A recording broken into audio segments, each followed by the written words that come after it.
This is Power Athlete Radio.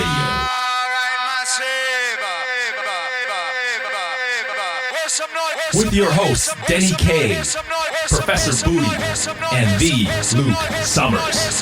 And now, toes forward, hips locked, shoulders set, and retract those scapulars. It's time for some knowledge bombs.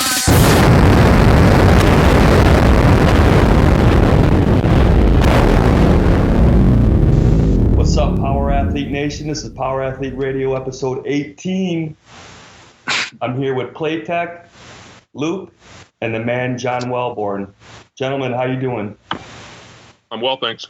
What's happening? What's up? Doing well. John, are you eating a sandwich or something? Nah, just hanging out, smacking my lips. Denny, that's me you hear chewing. Okay. First thing I've eaten all day. Nice. But it's a den animal that used to have a face and a soul. That's good. I was going to say that Playtech can't get on the podcast without a nice fillet of penis. Real good. That's right. I don't eat it if I don't kill Maybe a it. nice tube steak. Maybe a nice tube steak. Nice. Tube steak smothered in underwear? You guys are assholes. Sounds like you've eaten at that restaurant before, Denny. Oh, man, I kind of walked into that one. All right, so let's go to some updates from the Power Athlete headquarters. Lay it on us. What's new? Got the Jimmy Buffett video out there. Yeah, just trying to get through the rest of our warm-up series and see if people find it valuable. If this is a valuable tool for everybody, we'll keep them rolling out. We'll find a way to get the information to you. You know, that the Jimmy Buffett deal is simple, I guess. Watching somebody do it, it looks like they're just doing some crazy martial arts or sun salutations or something. But it's a great way to start getting those shoulders organized, because that's, especially with amateur athletes or people who are desk professionals or salesmen who are sitting in a car or an airplane, they have a hard time even understanding where the hell their shoulders are at. And that's crucial, because if your shoulders are out of place when you're pressing or pulling, you could jack it up pretty good. And anyone who has shoulder issues knows it's hard to come back from, hard to get to 100%. Steve, you probably got an opinion on that. I mean, I do. I have shoulder issues that are jacked up from years of ice hockey and probably bad positions and being a desk jockey. And Tex actually came down and hung out with me one weekend at CrossFit Gwinnett, and he showed me the Jimmy Buffett's and just smoked me. I mean, I was just sweating and my hands were, I'm pushing my palms together. I was trembling. But I have to say, those warm-ups that you guys are giving, I don't coach a lot of classes at my gym because I have a day job. But when I do, I incorporate those warm-ups in there, and everybody is getting they're just getting crushed. They're obviously in bad positions and they're loving it. So my partner actually called me up the other day and was like, they want you to coach more because of this goofy stuff that you're doing with them. And I was like, well, it's not goofy. It actually helps them. So it's been pretty awesome. I appreciate you guys doing that. Where did the name Jimmy Buffett come from? Guys to the left, fins to the right. The name comes from Rafael Ruiz. Rafael was, all of his warm-ups and a lot of his stuff is pretty intricate. I mean, I think the original was two-hand class to drop and retract shoulders to, elbows kiss. I mean, there was a pretty long deal. So we just started kind of naming things, and he picked the Jimmy Buffett's, which was the fins to the left, fins to the right. So those of you guys that are Jimmy Buffett's fans would know that song. So trying to add a little pop culture into these things and actually give them a little bit of, people remember them. And for those of you guys who've been to the seminar, Steve, that's where I would insert my jab typically. But some of our names are a little too literal and just a mouthful. And, it's like it's a shame we can't come up with something a little more creative, like, IT band slow twisting kick with a hip drop and toe touch. Like, what the hell is that, Right. Jimmy Buffett's cool. Jimmy Buffett. Yeah. At some point, you have to have a vernacular that your members can actually understand, right? Yeah, dude. Well, I mean, the problem is how many people under the age of 30 actually know who Jimmy Buffett is. Good point. Yeah. Have you ever seen Horatio Sands do his Jimmy Buffett imitation on the Saturday Night Lives from probably the early 2000s. No, dude, I don't remember that. No, me neither. Oh, maybe it's on YouTube somewhere. Pretty funny. When you guys posted that video, Luke, you added a little comment, need motivation. You once saw John mash a dollar bill so hard between his palms it became a $50 bill. True story. Denny, it's on the internet, so it's true.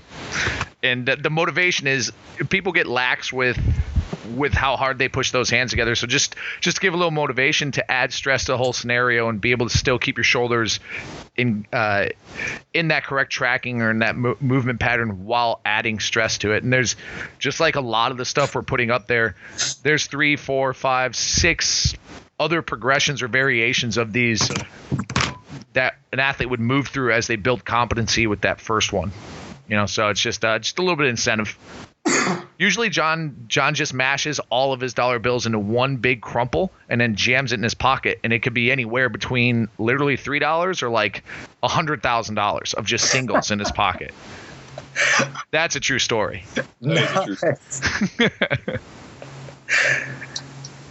So we got the CrossFit Games coming up next week. You guys, I'm assuming, are going to be out there. Are you going to have a booth, or are you just going to go out there as spectator? No, we're out there full effect. There's a SME experience that we'll be a part of. I know we're going to teach 2 days. We're going to go out and do a recap we did last year where we teach the squat, and then also we're going to teach some movement prep and change of direction. So CrossFit does a pretty good job right up at the top in the main stage. There's a big area that they call the SME experience where all of our booths are. So we usually hang out there and try to meet as many people as we can and spread the gospel, or like we call it, the truth. The truth by John Welbourn. The truth. So that's how we lay it. We're sounding more and more like a cult every episode. If that's what it takes, dude, that's what we'll do. All right, I'm down. I'm in. I'm all in. But it's a good cult.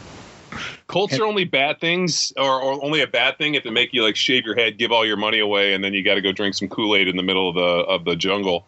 A website where you check in and lift some weights and try to prevent people from basically fucking wasting their time and doing bullshit is, I think that's a cult that saves people. I want to be a cult. Speaking of cults, in Colorado, we went and trained at a gym down there, Callie and I, for a cert last weekend, and the gym was across the street from the Church of Scientology. Oh, fuck. Luke, did you just know you just double verbed right there? You went and trained? Yeah, I double verb all the time. More the merrier. I'm just letting you know because I've been editing your book. Luke put together a starter's manual for CrossFit football, and I've had to edit the 63 pages of Luke doesn't believe in commas. Somebody told him in grade school he was using commas too much, so now he doesn't write with punctuation. So it's like one big information dump, and I've been working through it for the last couple of days. So I'm just throwing that out there. I'm going to slip that jab while it's present. Went and trained. Why does that word train? Why is that ringing a bell? Is that like a locomotive? Would that be a verb or a noun? Depends upon how you use it. Yeah, I mean, it could be either. So anyway, tell us about this locomotive in Arizona. Which was in Colorado. No, it was just all it was we were across the street from Church of Scientology, and there were some sketchy figures out there in robes just trying to lure Callie in. But they could sense that I was I had a strong soul, so they didn't even try with me. Nice. How was so you and Callie were in Colorado, John, Ben, and Tex were in Texas. Yeah. How was that seminar down in Texas, John? It was good. I think we were about 24, 25, 26 strong. We did it down at GSX, which is Jeff Tucker, who does the SME gymnastics course for CrossFit. He's got a pretty big gym. It's probably about easily, I don't know, maybe 15, 20,000 square feet. It's a huge warehouse. Oddly enough, they only have like 2 racks and like 1 bar. So it kind of took us a little bit to work through. It's kind of interesting. But it was nice. It was about 110 degrees on day 1. Day 2, it was raining at about 70 degrees. It always amazes me in Texas that like the minute that some clouds go up, all of a sudden the temperature drops 40 degrees. So that was pretty interesting. But we had some great guys. We had Seth McKinney who, those of you guys that are football fans, he played for the Miami Dolphins, also Cleveland Browns. He was a center, played 8 years and ended up getting his knee tore up in his last year and retiring. And he's been following the CrossFit stuff and the CrossFit football, and looks great. He's probably, I think when he started, he was about 320 and was feeling pretty beat up. And now he's probably about 250, 255 and looks pretty good. I was joking with him that he's looking like an underwear model. So he's doing a lot better and he's feeling better. And he's like, man, I didn't know I could feel this good. So that was pretty exciting to run into him, contemporary mine and a really nice guy who, played down at Texas A&M and has been working training athletes and just training himself. So that was pretty exciting. And we had I think we had a really great group. Jeff Gonzalez from Triton Concepts was there and he got up and spoke a little bit. Jeff's a former Navy SEAL and has a shooting school called Triton Concepts, where he travels around and works with military, law enforcement, and even civilians, teaching, pistol and rifle. He got up and talked about margin of error and attention to detail, and and especially in kind of a warfighter situation, how important margin of error really becomes. I mean, we talk about it all the time in terms of CrossFit football, reducing the margin of error, attention to detail. I mean, everything that we talk about was exactly the same things he was talking about, but using it in a very practical way. So that was solid. Then we also had another guest, Tom Incledon. So Dr. Incledon flew over from Arizona to come hang out with us, and he got up and gave a talk about inflammation and what you need to do in terms of maximizing performance by reducing margin of error in terms of what you're doing with your sleep, with your food, and also with some supplementation. So that was really good. I was glad to be able to have two really, really solid guys who are kind of heads of their verticals in their market come and be able to speak to our guys. I mean, that's something we've really always kind of stressed with Power Athlete is if we have people that we're doing work with or we have friends of the program, bringing them in and introducing them to the people that we're working with. And I always think it's great to be able to hear our message or the same message from people that are kind of unrelated. I mean, you take a guy like Jeff and be able to put him in the situation and he's teaching the same things in terms of mechanics and body position and posture and attention to detail that we're teaching, even though it's two unrelated fields. So pretty exciting stuff. It seems to me, yeah, that sounds awesome, John. And it seems to me like, posture and body mechanics is going to apply across anything, right? Yeah, I don't know anything where shitty mechanics, bad posture, and lack of attention to detail really are things that are prized in anything. In anything. I mean, that's like a motto for life, right? Yeah, I mean, we'd like to believe so. I mean, it's just amazing, though, how quickly people are to abandon those. It's kind of like, posture and position. I mean, we stress it. Everything we do is posture and position. Every lift, every movement, change of direction, sport, what really makes the good one from the great, and how come these guys are so gifted and can do it day in and day out, and more importantly, why is it so aesthetically pleasing to see people that are great athletes? And what we really, when we broke it down, especially with film and just watching some of the world's best athletes, what we realized was their ability to maintain proper posture and position through movement was kind of that silver bullet when we saw some of the world's best. I mean, from sprinting to Olympic weightlifting to powerlifting to football. It doesn't matter what the sport is. When you really watch it in slow motion and you watch the world's best, their attention to detail in terms of posture and position and mechanics never break down. You watch, whether it's, some of the work. I mean, I much like everybody, and I know we're going to get in and talk a little bit about some of the Clo Cop stuff, but, I mean, when you get in there and you start watching some of those YouTube videos of some of the Olympic weightlifters and the guys that have been doing it for so long, their ability to maintain posture and position through, a big vertical pull and then pulling themselves underneath the bar, catching in a good position and then standing up. I mean, the back is completely rigid. The knees are in a good position. Everything is almost like perfect angles. And, the difference between missing a lift and not missing a lift comes down to, can they maintain that posture and position through those full ranges of motion? So, I mean, same thing with football. I mean, it's this universal truth, this universal blueprint that we've seen is, really breaks down to, mechanics, posture and position, being strong and being able to maintain these through full ranges of motion and through movement, through space, not just being able to do it statically, but being able to do it dynamically has really become this just amazing thing when you realize it applies to everything. Yeah. I know we're going to talk about Klokov later, and I see we have something on the agenda about talking about toddlers. This is something that's really important for me. I mean, I've started rewarding or preaching the posture and position and mechanics in the gym and just sort of to myself. But what I've noticed, and I've recently been asked by my daycare provider to outline kind of a little like fun phys ed for toddlers, is that kids, this is where it has to start, right? Is kids are born with proper mechanics, posture, and I should say healthy kids. All other things being equal, healthy kids have nearly perfect posture and perfect form, and then we fuck it up by sitting them in chairs all day. And you go out and you look at any 13-year-old or 14-year-old in middle school and ask them to do a squat, and it'll make you throw up because you'll just be sick by watching what they can't do with their own body.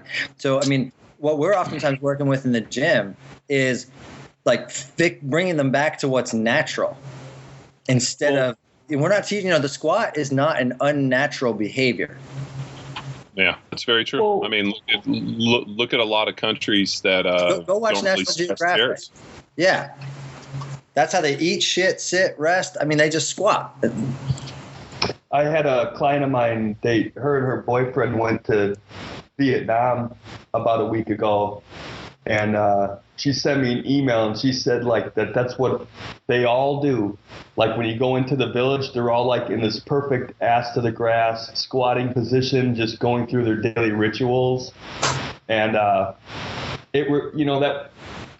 when I remember a podcast you did, John, a while ago, where you were mentioning how you had a conversation with Dr. Romanoff, and he was talking about how they prep athletes, I don't know if prep's the right word, but how they kind of get toddlers going in like an athletic lifestyle from the very beginning.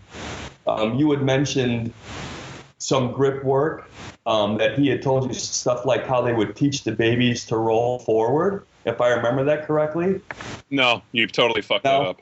I fucked it up, yeah. You completely fucked that one up. I related a story that Dr. Romanoff talked to me about teaching children, especially young toddlers, when they first start walking, get them to go vertical, actually creating like little corridors, with the couch and then forcing them to fall forward. If, Playtech has the same deal where I watch my little girls, they run everywhere, but a big part is getting their feet straight, getting them to kind of fall forward. And really just getting them to pick their feet up. What I was really talking about was some of the Russian literature and some information that was forwarded to me that had to deal with developing grip strength before a certain age, that after a certain age, I think it was probably 18, 19, 20 years old, that you could not develop your grip strength past that point. And so your biggest gains in terms of grip strength came as a young child. So from day one with my girls, I got them to hold my fingers. And to the point, Luke, see me do it, I can carry them around the house and they can hold on to my fingers for as long as they want. And I got them actually to the point where now they kind of sit in like a little L sit, and we kind of walk around the house. And then the other big one is now I get them to hold my thumbs and we play kettlebell, and I swing them like kettlebells. And they just laugh and think it's the most fun thing, and they can hold on as long as they want to. So we've really been stressing that from day one. Big thing too, and this was what I think you were really thinking about, is there's a ton of research about children learning their movement patterns from their parents. Children, as you guys know, are watchers. They learn everything by sitting and watching, and in a way, they're little autistic parrots. They see what we do. They don't say anything. They just watch, and then they mimic that kind of monkey see, monkey do mentality. So if children learn their movement patterns from their parents and those they're around. So if they're around a bunch of shitty movers and they're around a bunch of people that are, obviously bad posture, bad gait, terrible movers, the children are just a product of their environment. So I think what we're really seeing is these children are born with a set of movement patterns that are pretty good. I watch my little girls sit in a perfect squat, and they sit there for hours, and they play, they stand up, they run. Everywhere they go, they kind of run. They climb on everything. We have a little jungle gym that we built in the house, and everything they do is some form of active. And then over time, what do? they kind of get chained in these situations where they have to sit at a desk. And over time, they just develop really, really crappy movement patterns. I mean, unfortunately, there's a lot of shitty, unathletic people in the world, and it just doesn't really pay dividends. And these kids are just products of their environment. So we always joke at the seminar that your attention to detail, to posture and position, being athletic, is your responsibility, because the life you might save might be your child's. The movement you might save might be your own kids. Stress those things for the mere fact that your child is watching you, and you have a responsibility to help this child get better. It's amazing. I mean, to the point where, you see people that have a unique gait, and you watch their children have the exact same gait in the walk, and just a lot of their own movement patterns. Round shoulders is another big one. Don't understand that kind of drop and retract, good posture in that upper position. So it's definitely very, very telling. But at the end of the day, as a parent, you have this responsibility to not only make sure your child is fed and clothed and, taken care of. You have to offer them warmth, but discipline, and this kind of interesting balance. A big part of that is giving them an opportunity to go outside, play, don't come back in. I don't need you in the house. That's a big deal for us. Let them go outside. I mean, we're fortunate because we have twins that they get to play with each other all day, but I want them to be outside as much as possible. I want them to be creative. The last thing I want them to do is be sitting there watching TV or on an iPad or an iPhone. Like, we don't even have the TV on. We actually play the radio, and I'd rather have them sit and dance and have a good time than sit and watch something. And we read a lot. That's the one. We have story time multiple times a day. Can I just drop a little bit of science in there? Yeah, lay it on us. Okay, so I'm going to start with the grip mechanics. So the data on the grip mechanics being an age-related issue is an evolutionary biological one, right? So we have something going on in our biology called adaptive phenotypic plasticity. So this is what happens like when a mom is pregnant and she eats lots of sugar, her baby comes out craving sugar because it's a predictor of the environment that the mom is existing in. The infant would be best predisposed to like that food in order to survive in the outcome of that environment. So grip mechanics is the same thing. If your body has what's called a phenotypically plastic expression of the genes involved in strength execution or grip mechanics, so that if not needed, your body will put energy and express genes elsewhere in the system. And they could be shitty genes or they could be good genes, but it's literally an evolutionarily designed program of use it or lose it. And so think about primate heritage. What do young primates do? They grab mom's fur and they hang on for their life. And if you've ever watched the chimpanzee troop on National Geographic or Discovery or whatever, those moms are not treading lightly. They are swinging from trees, jumping, meters. And that infant doesn't shake a bit, holding on as tight as possible because survival depended on it. Our primate heritage is the same thing.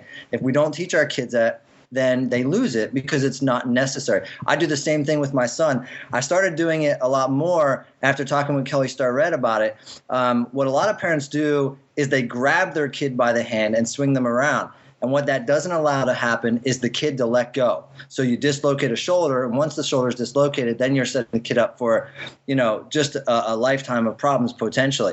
But if you allow the kid to hold on real tight and let go when they're tired, eventually they build strength, and that phenotypically plastic expression of genes gets expressed. The same thing is true of social or observational learning. Our primate heritage, our survival depends upon watching what the others around us are doing. If the others are standing on their hands and they've survived and reproduced, I'd better stand on my fucking hands or I'm going to go extinct. And so that sounds like a drastic example when we're talking about things like good squat mechanics or deadlift mechanics or shoulders back and down, but it's the same neural mechanism that's expressed plastic in our brain. So if you've got a dad or a mom who's athletically, there's this commercial, I think, for Volkswagen or Volvo or something, where the guy's trying to teach his kid how to throw the ball and his, elbows forward, hip is back, and it's just absolutely horrible. I'll try and bring up the ad if I can so we can post it. And it's exactly what you're talking about. The kid who he's playing catch with is doing the same goofy throw, and Volkswagen is making fun of it, but it's really a serious problem. And I like the motto that, if nothing else, you're going to save your child. So I just wanted to drop a little bit of science in there. Sorry to geek out, but phenotypic plasticity and social learning are important evolutionary mechanisms that we as parents can use to help our children grow. I mean, they don't have to be super athletes. They don't have to be, NFL veterans or Olympic athletes, but just to be well off and live a long, healthy life, inflammatory free, disease free, backache free, what have you. So I just wanted to drop that little sort of geek out. Man, that's heavy. Well, so my younger daughters are 2 and 1. What? If they, they're not going to really see me go through my squat and deadlift mechanics at the gym. But while I'm at home, what are some things that I can do to kind of get them going in the right direction as far as everything you were talking about? They can't really hang on to me, right? Well, Denny, I'm swinging from trees and shit. Yeah, Denny, you know what? I mean, this is what I do, and I'm sure I might be wrong. Maybe John agrees or disagrees, but my 2-year-old, he hangs out in the paleo squat position, the paleo chair, squat bottom. I mean, he can sit down on the floor and get back in that position without standing up. He plays. He can eat in that position. So when I play with him, I hang out in the chair. I hang out in the paleo chair. I don't sit in a chair, sit on the couch, or, get on my knees. I play with him in my bottom squat position. That's great advice.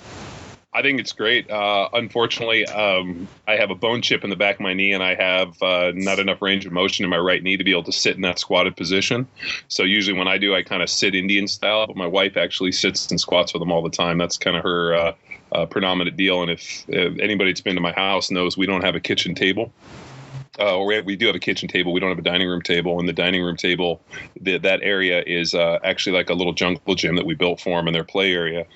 So they, as you know, it's pretty hard to feed kids unless they're in high chairs. So we have high chairs, but we really don't have a majority of or a ton of furniture for them. So in their play area, which is kind of between the kitchen and the family room, that's how they play.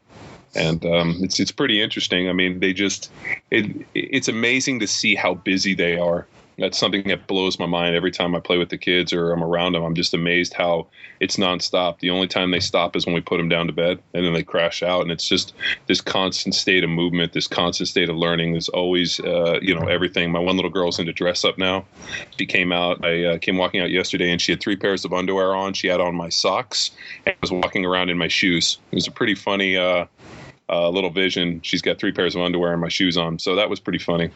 And she'll get my wife's purse, and she tries to my keys, put them around her neck. I mean, it's super interesting, and just watching them and observing them, it's amazing. They pick up on everything we do. Like, I'm historically lost my keys, so I have a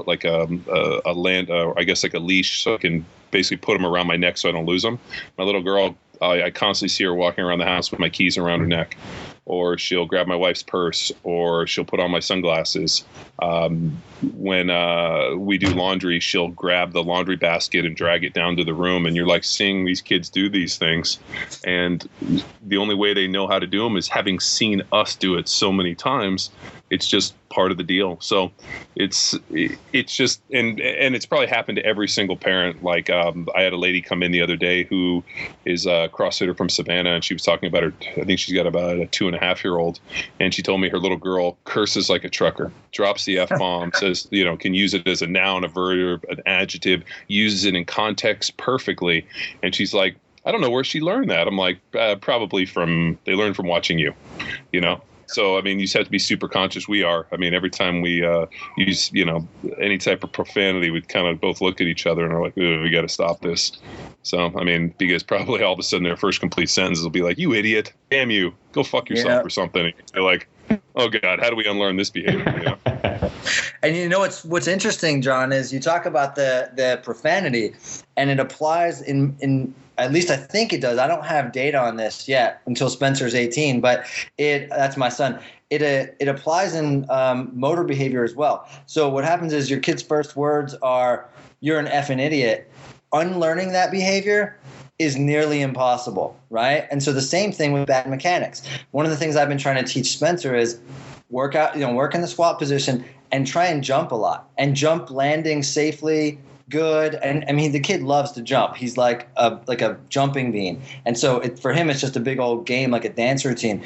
But unlearning bad behaviors, as you all know, as coaches in a gym, is really, really hard to do. Oh, yeah. My daughter likes to run. My 2-year-old, she just runs everywhere. Yeah. Runs, it's amazing. jumps, Yeah. climbs. Now my 1-year-old is watching her, so she's following in her footsteps. She's climbing the things that my older daughter, my 2-year-old's name is Ava, so she's like climbing the things that Ava's climbing on. I mean, I know exactly what you're talking about when you're just amazed at what they're picking up on, because they're not sitting there having a conversation with you, telling you, hey, I learned this the other day. They just do it. Yeah. Sure. Yeah, and you've never seen a kid overtrained, and yet they don't ever stop moving. That's true. No, it's unreal. So did you get a chance? I know we were gonna throw a little Klokov love out there, but there's a video of him starting out. I'm gonna guess he's probably 10. It's like an hour long. He calls it Beginnings Part 1, and you can see all like him training in Russia, and then the competitions that he's done with like a little 10-year-old body out there snatching, clean, and jerking. Did you guys get a chance to see that at all? No. It's pretty cool, man. Has Klokov officially supplanted himself as like the CrossFit god? He must, because I know like him and a few other the Russian athletes, they're hyping up that they're going to be teaching seminars in the future, and I know Outlaw throws a lot of love at Klokov. So I'm wondering, because he's obviously a pretty good Olympic lifter, but I know in terms of the Russian Olympic team, he's kind of on his way out. There's younger guys that are, stronger than him.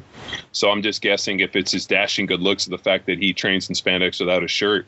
I mean, he's obviously a pretty good lifter, but I just wonder if, he's got a great tan. He's got a pretty good beard. He's pretty jacked. I mean, in terms of the CrossFit land, I mean, he might be, the one. He fits right in, the typical CrossFit guy, no shirt, working out. Like, he probably turned on the CrossFit shit and was like, "These are my people." Yep. I must go to America. He's talking about people. I mean, he had a great Olympics. What was it, 8 years ago? And then he, pulls out of the last one. So, right. I mean, he really hasn't. I mean, to have one big show. I mean, and then I don't know how old he is. He's probably either like 18 or 40. I couldn't tell you, but is he going to compete in another Olympics? And then, what's he doing now? So, I mean, I know he was on Splash and he's on some other things, so he obviously must be a big celebrity. So I imagine, maybe he comes and competes in the CrossFit Games and, has hundreds of thousands of fanboys around the world that are like, oh, he's my hero. Just want to be him. Well, the first time I actually heard of him, I think was on 70s Big. I think Justin wrote up an article about how he didn't like fat ass weightlifters, and he kind of compared one person to Klokov, and he's like, look at this guy, and then look at Klokov. I mean, what he, the whole article was based like the aesthetics and stuff, but after that is when I heard of who he was, and I kind of, did some research. I think the last time he might have competed was the 2011 championships in Paris, maybe? I don't know.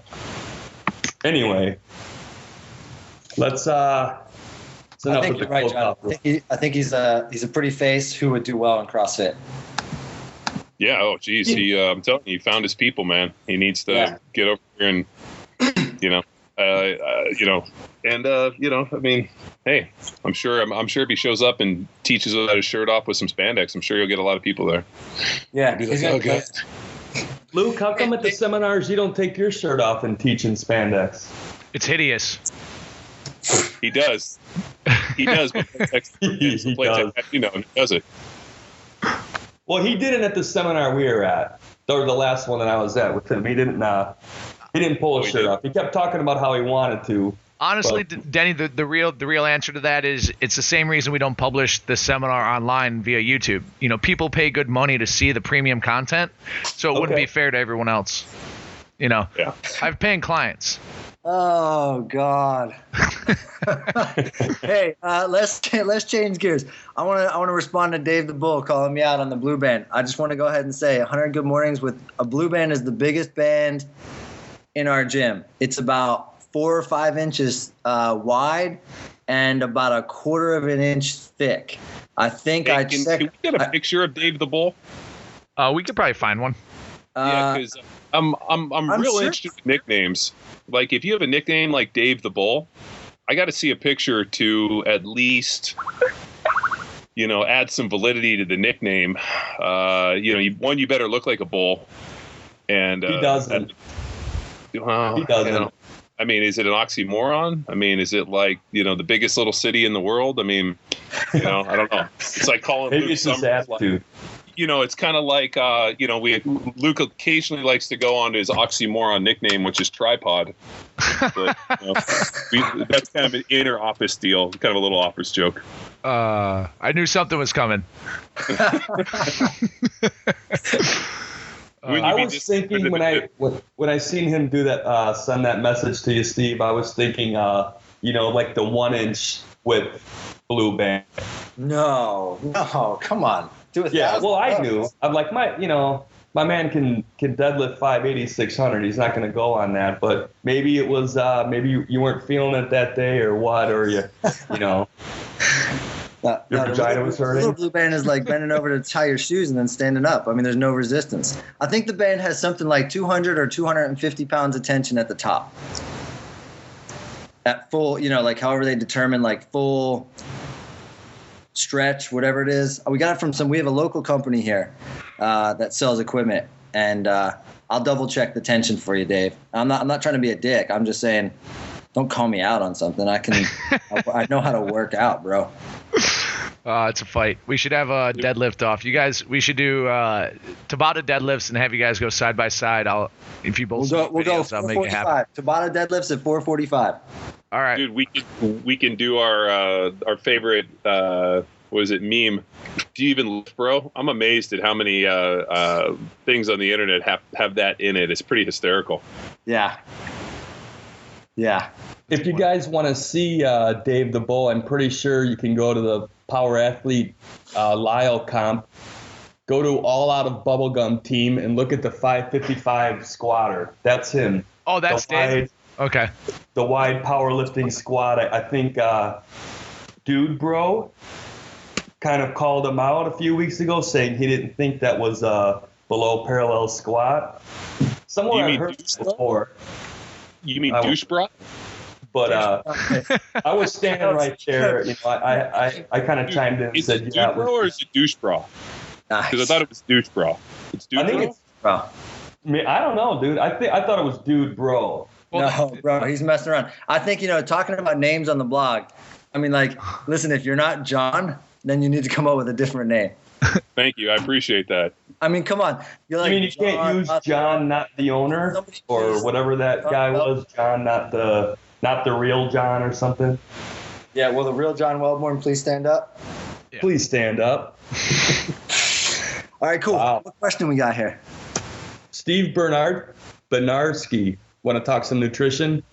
You ready, John? Lay it on me.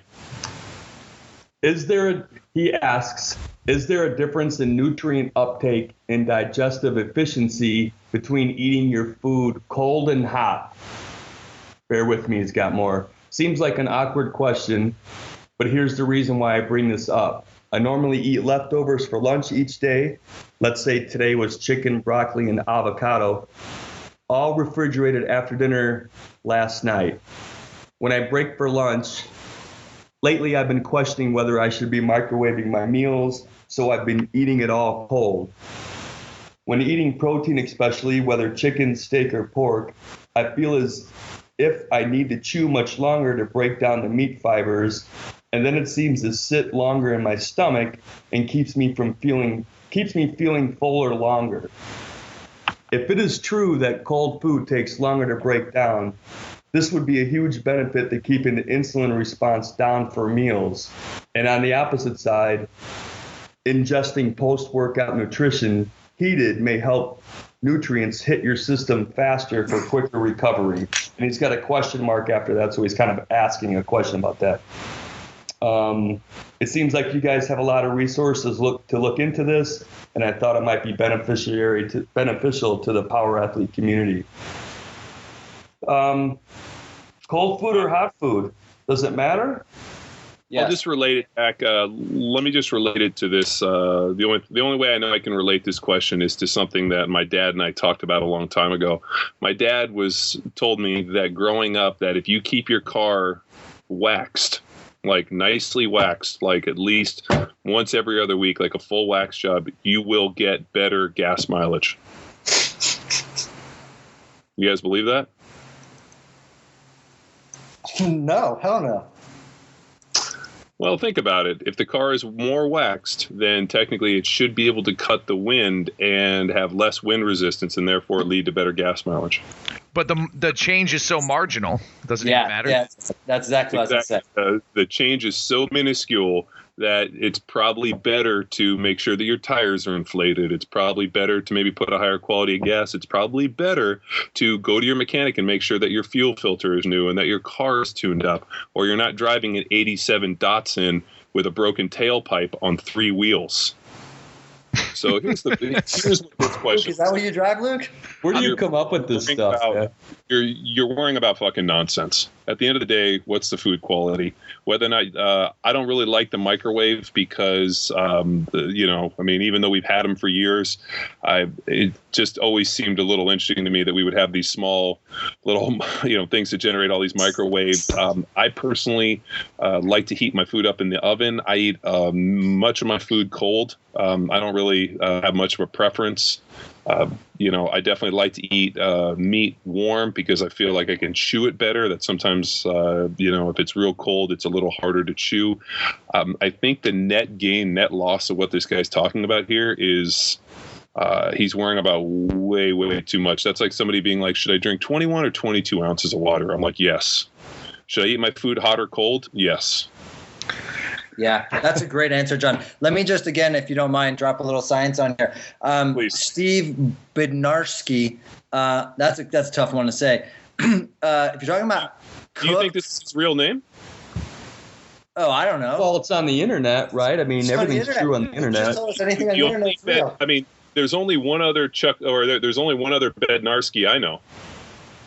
Yeah, that's a good point. Chuck Bednarski, isn't that right? Yeah. Concrete Charlie. Well, whoever, Steve, whatever his name is. Listen, I'm with John on this one. Hot or cold, probably doesn't matter. There's a little bit of evidence to suggest that warm food, reason it's easier to chew is because it activates with amylase, et cetera, et cetera.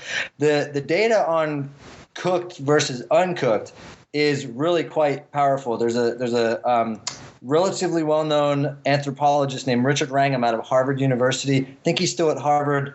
I need to double check that. Who had done some work on eating. He wrote a book about it too. I forget the name of the book though. Old memory. I'm old. Just turned 39. What he did was a few experiments where he had rabbits eat carrots that were raw, carrots that were processed, like mashed as if they were chewed up, and then carrots that were cooked and mashed. And what happens is the rabbits who ate the cooked, mashed carrots actually gained more weight, and they did nutrient assessments on them and such and so forth. So the processing of food is important. If you're talking about like raw versus cooked is a way more efficient means of extracting nutrients from food than eating raw. And I wouldn't recommend eating raw, dead animal anyway. Well, what's interesting is I've run into people that are convinced that, the raw diet, that have eaten all their food raw. And I'm always like, you don't think that we've evolved? Like I had a guy once tell me, actually came to our own gym, that we're not evolved to eat cooked food. That we would have never eaten our food that way. And I was like, you're fucking insane. You honestly believe that we have not been cooking our food for millions of years? That the first time something got caught, that they were like, this would be, I believe right after we created fire, the next thing we did was we barbecued. That's right. We created fire and I wondered. Literally, I've often wondered how far back in history they got fire. So the anthropological evidence suggests that the first available evidence for cooking sites can be estimated between 20 and 40,000 years ago. So that's well before the agricultural evolution or revolution. I think you're right, John. Once we figured out how to harness and maintain fires, we threw maybe live animals on there. Well, I always had this idea that, and Rob Wolf and I argued about this. I always had this idea that as hunter-gatherers, we were kind of these scavengers that, that a majority of what was out there was bigger and stronger, and that we were a little more scavengers. And Rob brought up a pretty good point where he's like, you got to remember, we're probably the most efficient hunter ever to walk this planet. He goes, we decimated entire species just basically hunting them to extinction. So if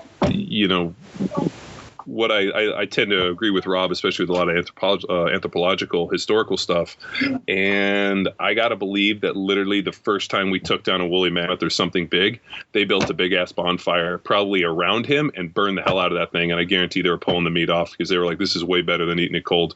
I mean, I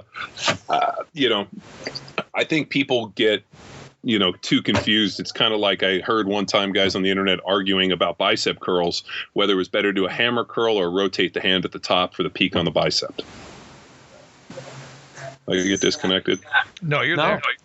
Oh, okay. I'm just waiting for the... Like, it was like one of those things where it's like, okay, why not do them both?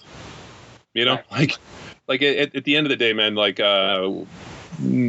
people just run into paralysis, and they, I think they get worried about too many simple or too much crazy things, and just, we're basically at this program, we deal with the KISS principle: keep it simple, stupid. If you have the opportunity to heat your food up, go for it.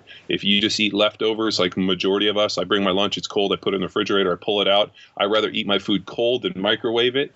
Unfortunately, like when I go eat coconut oil, I got to throw it in the microwave for a few seconds just to get a better consistency, because I can't eat it if it's real lumpy. I like to when it's got a better consistency. But I don't microwave the food for my kids. We have a microwave. I choose not to use it. I rather throw things into the oven or throw them into a pan and heat them up. But that's just personal preference. I mean, what we're really talking about, and I know like the net gain, so off a cold piece of food, would it cause your body more energy to digest the cold food? I mean, I don't know. I mean, Steve, we could do an experiment on the gain on that, but it's got to be pretty minute. It's going to be marginal. If both are cooked, it's going to be marginal, because once it hits the inside of your mouth, the temperature of the meat is going to rise. I mean, that's what we're talking about, right? Is bringing it to a temperature with which enzymatic digestion is optimal. And so if you're eating frozen chicken breasts like a popsicle, so maybe that would be some problems there. But if you're talking about out of the fridge, it's going to raise the body temperature in a matter of seconds anyhow. Dude, frozen chicken like a popsicle, that just kind of made me throw up in my mouth. Yeah, that's disgusting. Yes, mission accomplished. Chicken. I know I'm constantly eating my food cold. With two little ones here, when I prepare breakfast, lunch, and dinner and stuff like that, by the time I sit down and feed them and get all ready, my plate of food is just cold as shit, Yeah. And that's what I eat. I'm not gonna. I only have so much time to feed myself with these guys. I got my hands full. Luke, the story, the OPT story, is that something you save for seminar talk? No, that's just something John brings up whenever we talk about chewing, and that's what I was going to bring up too. Now's the time to bring that up. Yeah, like another thing about cold versus hot. If I had a hot ribeye in front of me, I might take 3 bites. Yeah. You know what I mean? And or 3 chews per bite, and then just house that thing. But if it were cold, it's going to force me to chew more. I don't know, John. Do you want to talk about chewing a little bit? Yeah. Well, digestion starts in the mouth. So if you're like Luke Summers, where actually you try to swallow your food whole, your food never really gets an opportunity to digest. Since digestion starts in the mouth, as you chew, enzymes are released. It becomes, as Steve talked about, the amylase, and then it goes down. Your body needs those enzymes that are present in the mouth to actually help with digestion as it goes down the esophagus and into the this muscly thing known as the stomach, where it gets churned and then pushed through to the small intestine. So if you are not giving yourself an opportunity to chew the food, you're never really maximizing everything you're eating. And the way that this really struck me was a couple years ago, I got my blood work done, and I remember Dr. Incledon saying to me, he goes, "I thought you ate a high protein diet." I was like, "Well, I do. I eat X amount of protein." He goes, "I would have thought that the protein content in your blood would have been dramatically higher than what I'm seeing."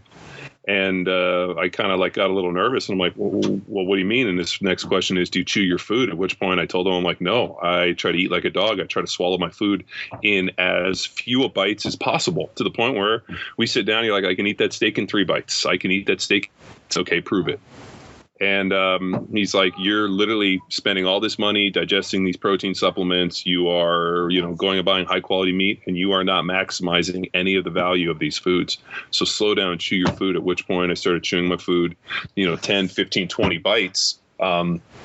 There's a story about James Fitzgerald, OPT, going out and eating and, chewing his food like 100, 150 bites per chew, to the point where, the meal takes, a couple hours, because that's a lot of chewing. So I don't believe to go 150 bites, but I think somewhere in the neighborhood of 10, 15, 20 bites is ideal per deal. It also slows you down. It allows digestion to happen. The other key one is you don't want to house a bunch of water. If you find yourself eating and having to pound liquid to get the water or to get the food down, you are eating way too fast and not chewing enough to really make this, a usable meal. So, yes, we need to go out and source high quality food, and food quality is of the utmost. But at the end of the day, chewing your food is the delivery system to break that food down to get it into our system. So if you aren't doing your part with the delivery, it's kind of like, hey, I'm going to spend all this money on gas, and I'm not going to pump it into the car, or I'm just going to kind of hose the car off, hoping some will sneak into the gas tank. It's just kind of a crappy deal. So if you want to efficient, chew your food, digestion starts in the mouth, allow the process to work. Yeah, I second that wholeheartedly. The way I relate chewing to our clients at the gym when I talk to them about nutrition is like, it's tantamount to cheating on reps in a workout or not going full squat. You're missing part of the mechanics of what your body's been designed to do. And if you're cheating it, then you're not going to get optimal results on the other end. Yep. There you have it. I know it seems like the world's at kind of like a fast pace and everybody's in a hurry. Nobody wants to take the time to do these things, but take the time to do this stuff. If you're putting in the work, if you're moving the dirt, right? Nutrition's half the battle. Why not put as much focus on detail in your nutrition and the way you eat, that you are in your workouts? That's great. That's great stuff. What else, fellas? That's all on my end. I got to get to the gym and train. John's already ahead of me. Nice. No, nice. I'm actually not going to work out today. I'm fucking destroyed. Yesterday I literally felt like I was like 100 years old and like literally couldn't do anything. And I was wrecked. I went home. I laid down last night. I was supposed to work a bunch, and I literally just was fucking destroyed. I got up today and I felt like I got hit by a bus. So after standing in a cold shower for about 10 minutes and drinking 4 or 5 shots of espresso, I started feeling better. And I think that's maybe my body's day of being like, I think you need to put off your squat and your deadlift today to do it tomorrow, and then I'll work out Saturday. So I'm actually probably going to go home and try to finish up Luke's book and rest up a little bit. We did that heavy incline, or I did heavy incline yesterday. I hadn't inclined in a while, dude, and it kind of smashed me a little bit. Oh, yeah? Yeah, dude. 200-pound dumbbells? No, I did some barbell incline, and it was I just hadn't done real heavy incline in a while, and so that's why you guys got to see. I think we were planning on throwing it out for tomorrow. We just ended up throwing out some dumbbells just because I was like, man, as bad as I'm feeling, I don't know if I can program this for tomorrow. Yeah. But it's good to hear you say that, John, because I think a lot of the people in the CrossFit Football blog, they get so caught up with, I'm not feeling it today. I haven't slept. I have a weird work schedule, blah, blah, blah, whatever. Like here's like John Welbourn, CrossFit Football. paying attention to what his body says and adjusting his training accordingly. I mean, that's a question that pops up on, I think, every CrossFit blog across the world. How could I ever miss a day of training? I've worked 24 hours straight. My kid has had the flu. I've had diarrhea. I have to work a second job, blah, blah. But I still have to fit in training. I mean, come on, pay attention to yourselves, people. The way I look at it is I have 7 days to roughly get 4 workouts, maybe 5. And recently we've been training almost 6 or 7 days. So we've been really kind of burning it pretty hard. And, if all of a sudden I kind of have this, I'm ahead of the game a little bit, and I basically train Monday, Tuesday, and Wednesday. And then all of a sudden I get to Thursday and I got to take an extra day. I'd rather take off an extra day and come back and be able to smash it tomorrow than go through a workout today that I know is going to be a shit workout. I mean, I realize I only got so many bullets in the gun, and, I like to have, because I've had workouts where I wasn't feeling it, and I come in and I just get smashed, and you end up leaving defeated. You're like, fuck, you know what? That's where the analogy "move the dirt" came from. Some days you just got to move the dirt. Other days, as you get older, you got to know, today might not be the best day. I'm not going to, I need to have, if I'm going to squat heavy today and I want to put in a good performance, occasionally I might have to take an extra day. Other people are like, I'm never tired. I'm like, dude, I literally felt smashed today. So I'm going to take today off, and I'm probably going to come back and try to smash it tomorrow, and I'll probably be better for it. Yeah. And we're not advocating just take as many rest days as you want. Like, I don't want this to be translated as John Welbourn says rest whenever I want. There's you'll know. And John, I forget if I was talking to these guys online or in an email or something, but about like the kind of amateur, novice, professional, and how you qualify each. And hopefully we're going to come out with a blog post series on that. But John would be considered like an expert in his craft. If you've only been doing this for a couple years, then you probably don't know yet, That's a great point. I've also had a shit ton of injuries, and I'm smart enough to know that, we've been playing with some volume stuff, and I think what hammered me was we've been trying to see if it's really total volume or reps. And so we did a deal the other day, which was 40 reps at, whatever it was, 75%.